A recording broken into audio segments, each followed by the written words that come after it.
I did not know that if you won a tell, you couldn't tell again the rest of the season.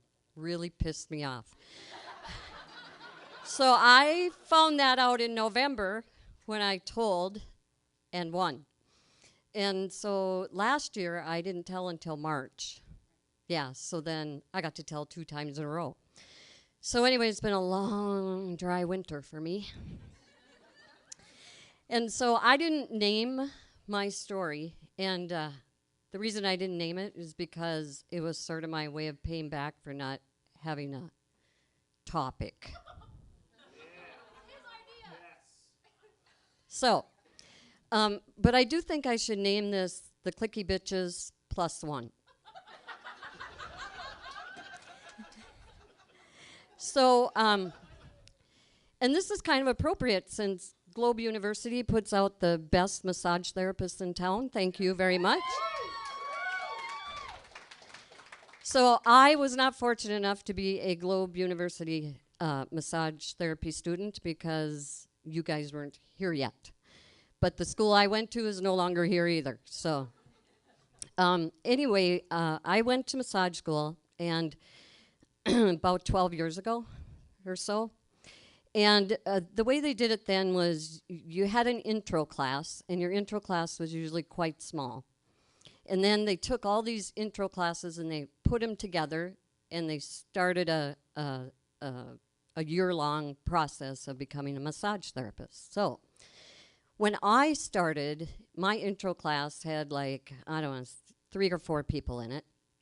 And one of them was like 12. And the other two dropped out, and then there was me. And so when we got put into the class, there was a 12-year-old and me. We knew each other.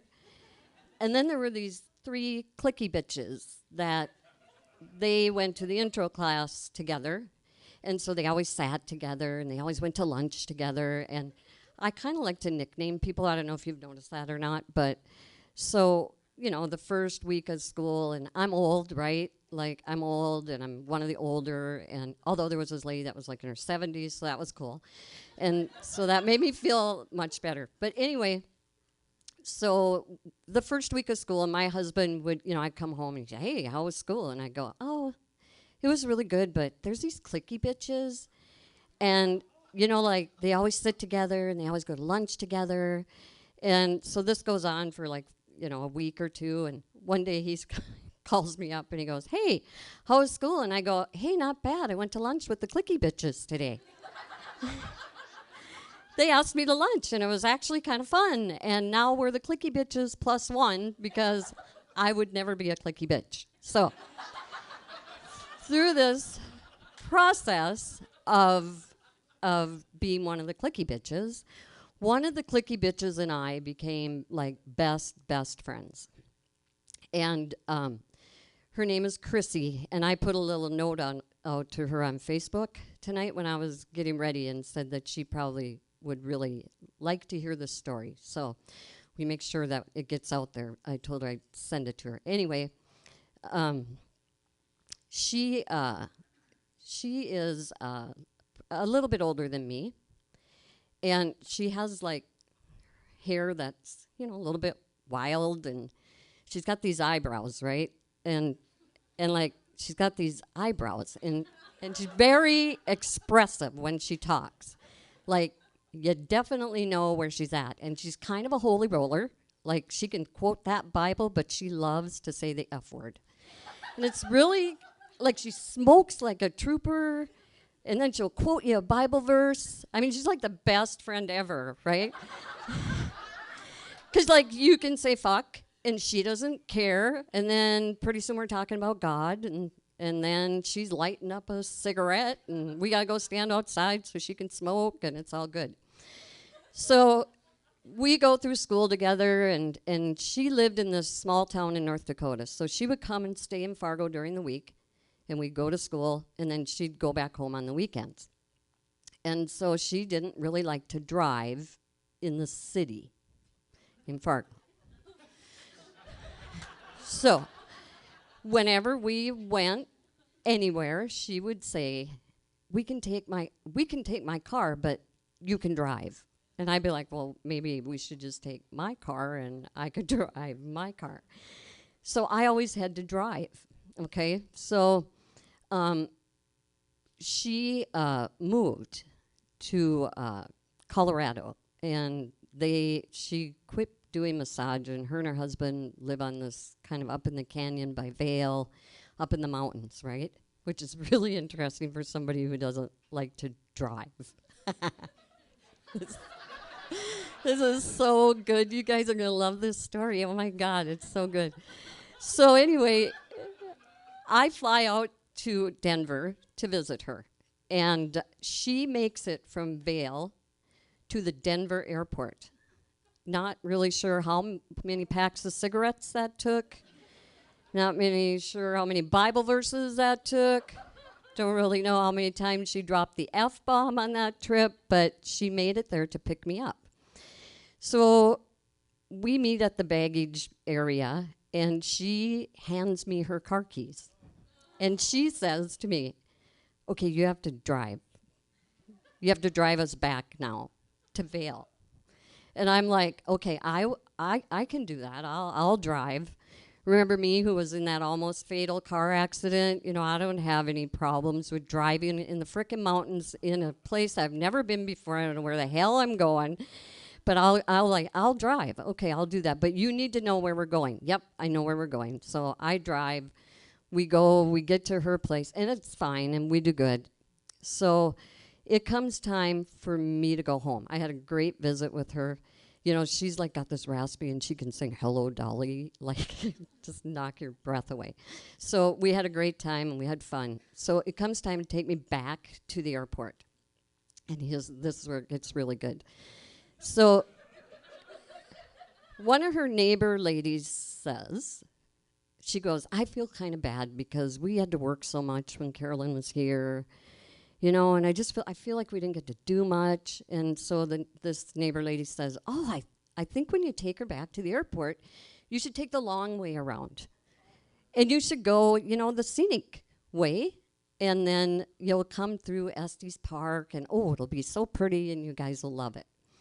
And so I'm like, oh, well, that sounds good. So we're getting in the car, and her son calls. And she tells her son that this is our plan. And he's like, Mom, don't do that. Don't. And he's like, and she's like, no, Stu, it'll be fine. And he's like, Mom, God, don't do that. He goes, it's going to take you like 5 hours to get here. And we all know that you're not a very good driver. And she's like, oh, no, it'll be fine. We'll be fine. And I don't know. You know, I don't know what we're in for. So I'm like, I don't care. Yeah, it doesn't matter to me. So we take off, and we start on our journey. And we stop at this restaurant, this really cool restaurant, you know, and we're just sort of driving through the mountains, and we have lunch, and it's all fun. We get in the car, we drive a little bit farther, and I'm thinking, oh, this is kind of pretty. This is nice, you know, and I'm looking over at her, and she's kind of gripping the steering wheel pretty good. And she sees this little scenic outlook, right? And so she says, do you want to pull over and see what you want to stop? And I'm like, yeah, sure, that'd be good. So we stop. I get out of the car, and there was like this scenic outlook, and there was this guardrail, and it was, you know, it was really pretty. There's a river down there and stuff. And so I got my camera, you know, and I'm doing the tourist thing, and I stood up on this ledge, and I'm looking down over, and I'm taking pictures, and I turn around, and she, now remember the eyebrows? They are like up to her hairline. And she is by the trunk of the car. Now, all this time, I think she's coming to join me to see the scenic view. But I turn around, and she's by the trunk of the car, and she's trying to get back to the driver's door. And she's holding on to the car, and her eyes are so freaking big, and those eyebrows are up in her hairline. And I'm looking at her, I'm like, what the hell is wrong with you? And I had no idea. And so I get in the car, and she's like, and she's trying to smoke, right? Just trying to get this cigarette going. She's like, fuck. And I'm like, what's wrong? And she goes, what the hell? Why did you stand on that ledge? I go, I didn't stand on a ledge. I was just peeking over the side to see the river down below. And she's like, oh my God, oh my God. And she's like, oh my God, oh my God. And we sat there for how long? I am just like, what in the hell is going on here? And so she finally calms down. And I'm thinking to myself, I say to her, maybe we should just do a U-turn. And we should just go back the way Stu said we should go. And she's like, no, I'm okay now. We'll be fine. So we continue on this journey. It's frickin' gravel road part of the way, and we're climbing this mountain. And the more we get into the mountain, the tighter her grip gets on that steering wheel and the higher those eyebrows are going. And there's so much cigarette smoke in that car that I couldn't hardly see her. And she's just like smoking, and she's like, cigarette hanging out. And her grip's getting tighter and tighter, and I start looking over the edge, and it's frickin' straight ass down. So at one point, I say to her, I kind of gotta pee. And she like looks over at me. So randomly, there would be like these porta potties, like out in the middle of nowhere. Like all of a sudden you come around this little switchback of this curve, and all gravel, you'd be on gravel, then you're on tar, and then there's these porta potties. It's kind of weird. And so there was like a row of 4 or 5 of them, and I said to her, I think you like should pull in here, because now I'm getting nervous, right? So I think you should pull in here. We should go to the bathroom. So she does. We pull in, and she says to me, she's grabbing my arm on the way to the bathroom, right? Because she's scared of heights. What the hell, right? She lives in the mountains. She's scared of heights. And she says to me, I'm going into the one right next to you. And if when you come out, I'm not in that car, you need to come in there and get me. And I'm thinking, we are so screwed. Oh, my God, we are so screwed. So I'm like, okay, right? So I come out. She had made it to the car, but I got the sneaking suspicion she crawled on her hands and knees. I don't think she stood up. I really don't. So we get in the car. And now I'm looking, and there's frickin' snowbanks on the side. It has snowed, but it's not snowing now. But it looks like it wants to snow. And those drop-offs are getting deeper and deeper. And I look over, and oh, my God. Her hands are, I'm thinking she's going to pull a steering wheel off, and we're not even going to have a steering wheel. We're just going to be winging it. Then the wind came up, and the car is like jolting to the side, right? And I'm like, oh, my God. So then I started to get nervous, because all the while I'm thinking to myself, I'm not going to show her that I'm nervous. That's the last thing I'm going to do, is going to show her that I'm nervous, because that's going to freak her out. So we get to this point where I'm starting to lose it. I'm like, I'm starting to like thinking I should start smoking again. And those cigarettes are looking really good to me. And if there was a bottle of vodka, I'd have been all over that. So I say to her, I think, oh, there's some bathrooms. I think you need to stop. You need to pull over. And so she's like, now? You want me to pull over now? And I'm like, yeah, just pull over. I need you to pull over. So instead of pulling over where the bathrooms are, she pulls over the side of the road. And there wasn't really like a spot at the side of the road for us to pull over, but we were on the side of the road. And I'm looking down. And so I say to her, okay, I'll run across the road and go to the bathroom. About that time, this big gale of wind came.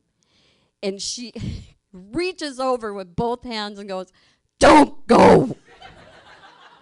Do not leave this car. Don't go. And I'm like, looking at, okay, I won't go. Take your hands off me. I won't leave the car. I swear to God, I will not leave this car.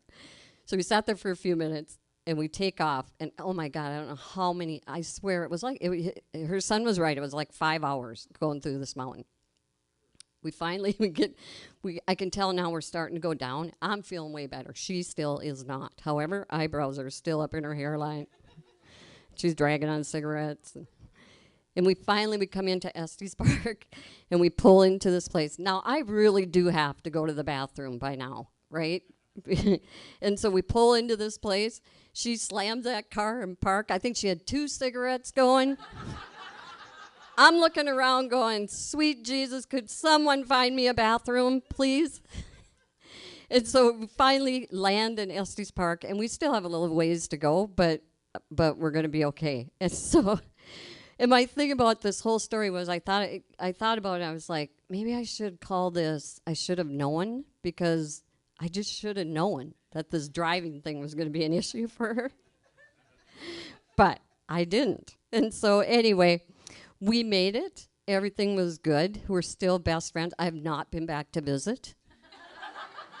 And this has been probably about 4 or 5 years ago. I've not been back to visit. She keeps inviting me, but I'm busy.